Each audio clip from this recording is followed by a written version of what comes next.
O Senhor esteja convosco, Ele está no meio de nós. Proclamação do Evangelho de Jesus Cristo, segundo Marcos.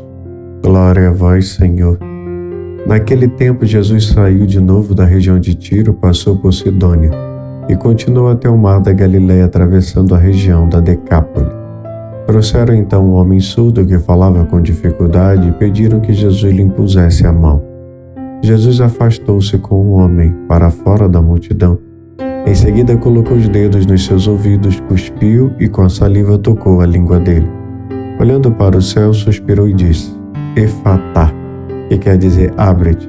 Imediatamente seus ouvidos se abriram, sua língua se soltou e ele começou a falar sem dificuldade. Jesus recomendou com insistência que não contassem a ninguém, mas quanto mais ele recomendava, mais eles divulgavam. Muito impressionados diziam: Ele tem feito bem todas as coisas, aos surdos faz ouvir e aos mudos falar. Palavra da salvação. Glória a vós, Senhor. Estamos celebrando hoje a memória de São Cirilo e São Metódio.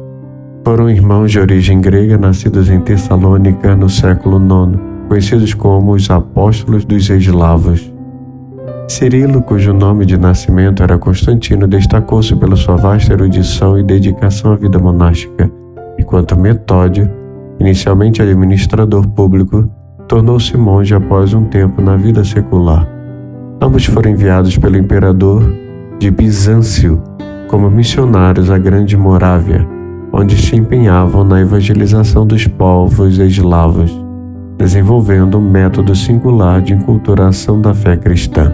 Para tal, criaram um alfabeto glacolítico, que mais tarde deu origem ao alfabeto cirílico, traduzindo as sagradas escrituras e textos litúrgicos para a língua eslava. A missão de São Cirilo e São Metódio foi marcada pela profunda fidelidade à Igreja e ao povo que serviam. Apesar das resistências e tensões políticas entre Constantinopla e Roma, os irmãos buscaram integrar os povos eslavos à comunhão da Igreja Universal, promovendo um diálogo constante com o Papa Adriano II, que reconheceu a legitimidade do uso do eslavônio na liturgia. Após a morte de Cirilo em Roma, em 869, Metódio continuou a missão enfrentando perseguições e prisões, mas manteve-se firme na sua vocação de evangelizar com amor e coragem. Sua obra foi essencial para a disseminação do cristianismo na Europa Ocidental e para a consolidação da unidade em diversas culturas. A memória litúrgica de São Cirilo e São Metódio celebra o exemplo de dois homens que dedicaram suas vidas à missão de evangelizar com zelo apostólico, respeitando e valorizando a cultura local dos povos evangelizados. Sua vida é um testemunho de como a fé pode ser transmitida com criatividade, diálogo e abertura ao outro, sempre em fidelidade à verdade do Evangelho. Hoje eles são reconhecidos como padroeiros da Europa, representando a importância da unidade na diversidade e a necessidade de uma evangelização que respeita as raízes culturais sem perder a essência cristã. Caros irmãos e irmãs em Cristo, hoje a palavra de Deus nos conduz ao encontro com Jesus, o Divino Médico, no Evangelho de Marcos. Esse trecho nos apresenta a cura de um homem surdo com dificuldade de fala, revelando-nos um caminho de espiritualidade que passa pela escuta, pelo encontro transformador e pelo testemunho. Convido a todos a mergulharmos juntos nesse mistério, que nos ajuda a viver mais plenamente nossa vocação cristã na Igreja e no mundo. O Evangelho inicia relatando que Jesus viajou por terras da Decápole, uma região predominantemente pagã. Aqui já encontramos um importante ensinamento. Jesus não limita sua missão aos confins de Israel, ele vai ao encontro de todos, sem distinção de raças, cultura ou condição social. Este movimento de Jesus nos ensina que Deus nos busca incansavelmente, especialmente quando estamos perdidos ou afastados. Como está escrito: Eu vim para que tenham vida e a tenham em abundância. Quantas vezes em nosso dia a dia nos sentimos distantes de Deus, surdos à sua palavra ou incapazes de proclamá-lo? Assim como aquele homem, Jesus também se dirige a nós, mesmo em nossas limitações, para nos restaurar. Ele nos convida a uma vida de comunhão e plenitude, iniciando pela escuta. Ao trazerem aquele homem surdo e mudo até Jesus, as pessoas suplicaram pela cura. Este é um detalhe marcante. Alguém intercedeu por ele.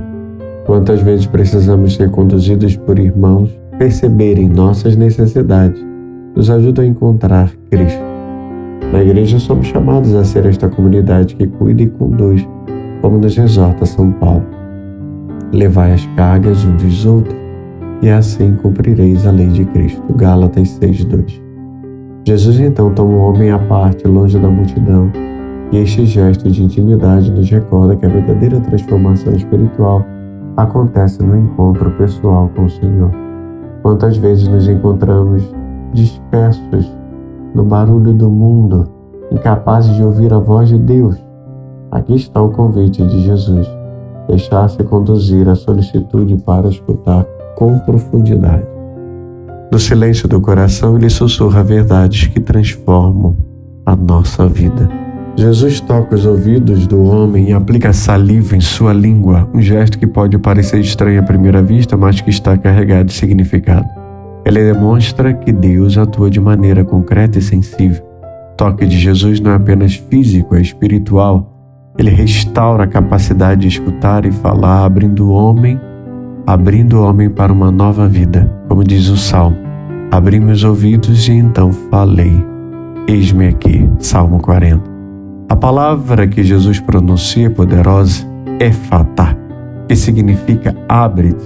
Não é apenas um comando físico, é uma ordem espiritual. A surdez e a mudez do homem representam, em certo sentido, o pecado que nos fecha a escuta de Deus e a proclamação da sua glória. Quantas vezes nos deixamos ensurdecer pelo egoísmo, pela pressa, pela falta da oração, pela ausência de caridade? Jesus nos convida a nos abrir a Ele, permitindo que sua graça atue em nós. Ao dizer Efatá, Jesus revela seu desejo de nos libertar de tudo que nos impede de viver a nossa fé. Quando permitimos que Ele nos toque, tornamos-nos capazes de ouvir a voz de Deus e de responder com coragem, proclamando suas maravilhas. Amados, após ser curado, aquele homem torna-se testemunha da misericórdia divina. Embora Jesus tenha pedido silêncio, a alegria da cura foi tão grande que ele e os outros não puderam conter-se. Este detalhe nos ensina algo. Quem é verdadeiramente transformado pelo amor de Cristo sente a necessidade de compartilhá-lo com os outros. Assim também somos chamados a testemunhar nossa fé em palavras e ações. Na igreja, o testemunho é uma das formas mais eficientes da evangelização. Como nos lembra o Papa Francisco, a alegria do Evangelho enche o coração e a vida inteira daqueles que se encontram com Jesus.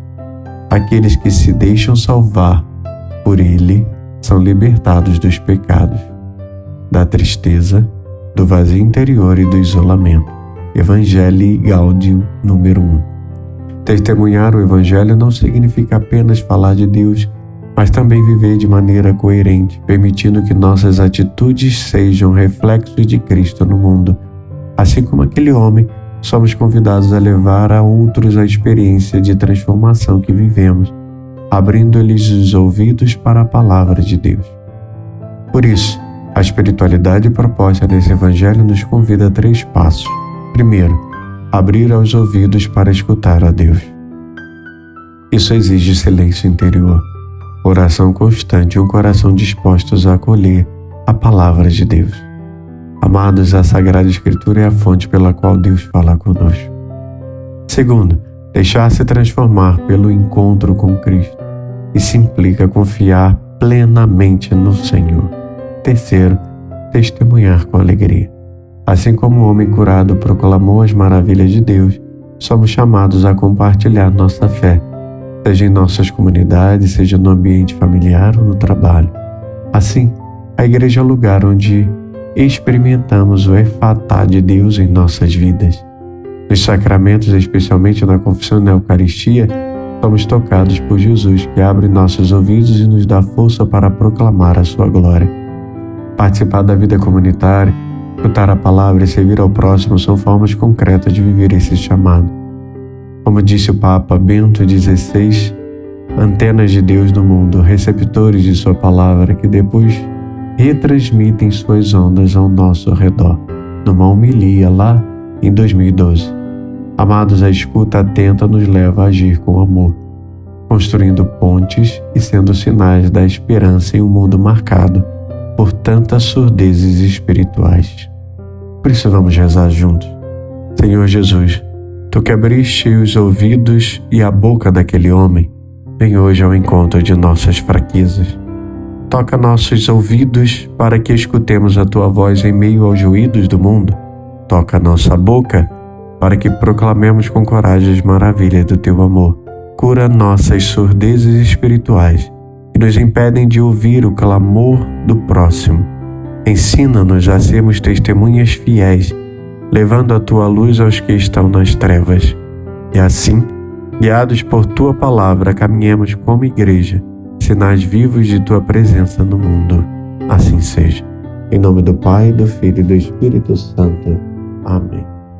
Levanta-se Deus, por intercessão da bem-aventurada Virgem Maria e de São Miguel Arcanjo e toda a milícia celeste. Sejam dispersos seus inimigos e fujam de sua face todos que o odeiam. A cruz sagrada seja a minha luz, não seja o dragão meu guia. Retira-te, Satanás, nunca me aconselhe as coisas vãs. É mal que tu me ofereces, bebe tu mesmo do teu veneno. A cruz sagrada seja a minha luz, não seja o dragão meu guia. Retira-te, Satanás, nunca me aconselhe as coisas vãs. É mal que tu me ofereces, bebe tu mesmo do teu veneno. A cruz sagrada seja a minha luz, não seja o dragão meu guia. Retira-te, Satanás, nunca me aconselhe as coisas vãs. É mal que tu me ofereces, bebe tu mesmo do teu veneno. Amém. O Senhor esteja convosco, Ele está no meio de nós. Abençoe-vos o Deus Todo-Poderoso, Pai, Filho e Espírito Santo. Amém.